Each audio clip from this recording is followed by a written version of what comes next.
अनुलोम विलोम प्राणायाम। जो अनुलोम विलोम, जैसे नाम से ही पता चल रहा है, ऑल्टरनेट नोस्ट्रिल ब्रीदिंग, अनुलोम विलोम, ठीक है। तो इसमें क्या करते हैं, सबसे पहले भस्त्रिका की तरह ही श्वास लेना है और श्वास छोड़ना है। श्वास लेने में और छोड़ने में बराबर समय लगता है, यानी कि जितना समय श्वास लेने में लगेगा उतना ही छोड़ने में लगेगा। आ गया समझ में? ठीक है। तो लेकिन बस इसमें फर्क एक है, भस्त्रिका में हम क्या करते हैं, या तो ऐसे श्वास लेते हैं दोनों नाक से, या हम एक को बंद कर देते हैं, एक से ही लेते हैं, एक से ही छोड़ते हैं, ऐसे, यानी कि जिस नाक से लिया उसी से छोड़ा। इसको बोलते हैं राउंड्स। राउंड का मतलब आना और जाना, दोनों चीजें होंगी, ठीक है। कपालभाति में क्या बोलते हैं, स्ट्रोक बोलते हैं, क्योंकि उसमें आना जाना नहीं होता है, उसमें सिर्फ जाना जाना होता है, ठीक है।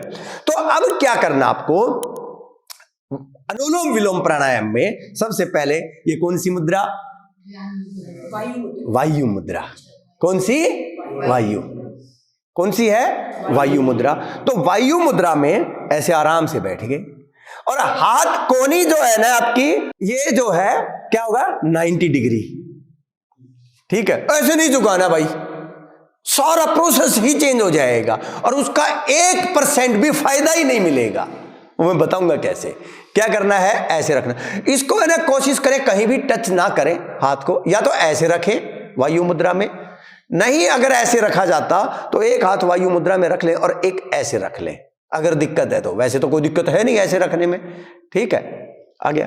तो सबसे पहले क्या करेंगे, राइट नोस्ट्रिल को ऐसे बंद करेंगे और लेफ्ट से पूरा गहरा श्वास अंदर भरेंगे ऐसे, और ऐसे बंद कर देंगे, ठीक है। और फिर अंगूठे को हटाएंगे, पूरा श्वास बाहर छोड़ देंगे, फिर पूरा अंदर, फिर उंगली हटा देंगे।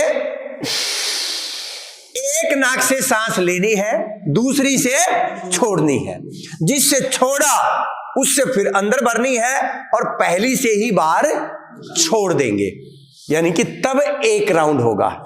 जब भस्त्रिका कर रहे थे तो एक राउंड क्या होता था, एक बार लिया और छोड़ दिया, एक राउंड हो गया। लेकिन अनुलोम विलोम में क्या हुआ कि एक नाक से श्वास ली, दूसरी से छोड़ी, और दूसरी से जिससे छोड़ा उसी से अंदर भरा, पहली से बाहर छोड़ दिया, तब एक राउंड होगा।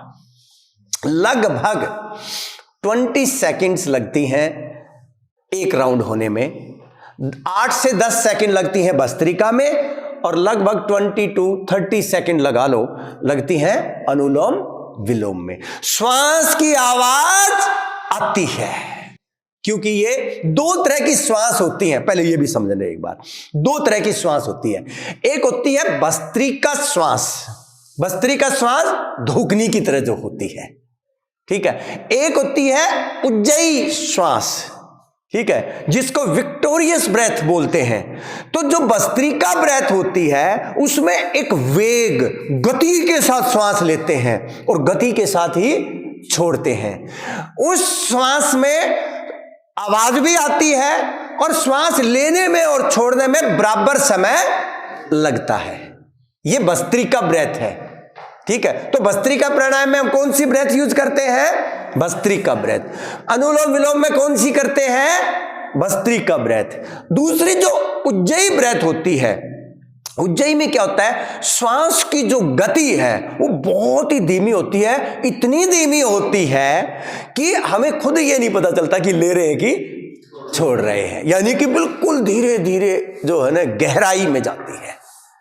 भस्त्रिका में पूरा बोलते हैं हम, इसमें गहरा बोलते हैं हम, ठीक है ना, डीप ब्रीदिंग, ठीक है। तो धीरे धीरे, और जब हम छोड़ते हैं तो कंट्रोल और ज्यादा चाहिए और डबल समय चाहिए छोड़ने में। यहां पर बराबर समय था, यहां पर डबल। इसके बारे में मैं बाद में दूसरा प्राणायाम करवाऊंगा, तब इसको डिटेल में बात करेंगे, सिर्फ मैं अभी नॉर्मल एक बार समझा रहा हूं। 2 तरह की श्वास है। तो भस्त्रिका और अनुलोम विलोम में कौन सी श्वास यूज करते हैं हमें? भस्त्रिका ब्रेथ, भस्त्रिका श्वास। समझ में आ गई? ठीक है। अब अनुलोम विलोम आप कैसे करेंगे? एक तो हाथ नीचे नहीं आना चाहिए किसी भी हाल में, क्योंकि प्राणायाम मतलब अलर्टनेस, प्राणायाम मतलब एनर्जी चाहिए, ज्यादा से ज्यादा एनर्जी पैदा करनी है हमें, लेकिन रिलैक्स नहीं होना। अगर रिलैक्स हो जाएंगे तो क्या होगा? श्वास की गति धीमी हो जाएगी। सोना थोड़ी है यहां पर, हमने तो बीमारियों को खत्म करना है, फैट को खत्म करना है। ठीक है, जो थॉट्स आ रहे हैं उनको कंट्रोल करना है, तो उसके लिए क्या करेंगे? भस्त्रिका ब्रेथ का इस्तेमाल करेंगे, अनुलोम विलोम प्राणायाम। तो ठीक है, तो ये दोनों हाथ यूं नहीं आना चाहिए, क्योंकि देखो आप खुद करके देखेंगे ना, जैसे ही आप हाथ नीचे आएगा, आपका ये पोर्शन है ना पूरा जो कनेक्टेड है आपकी चेस्ट से, लंग्स से, अब ढीला हो जाएगा। ऐसे ढीला होते ही जो है ना श्वास क्या होगी? कम जाएगी अंदर। ठीक है, फिर ऐसे हो जाओगे, फिर ऐसे बैठ जाओगे आराम से, और फिर धीरे धीरे क्या होगा? ऐसे आ जाएगा, फिर ऐसे आ जाएगा।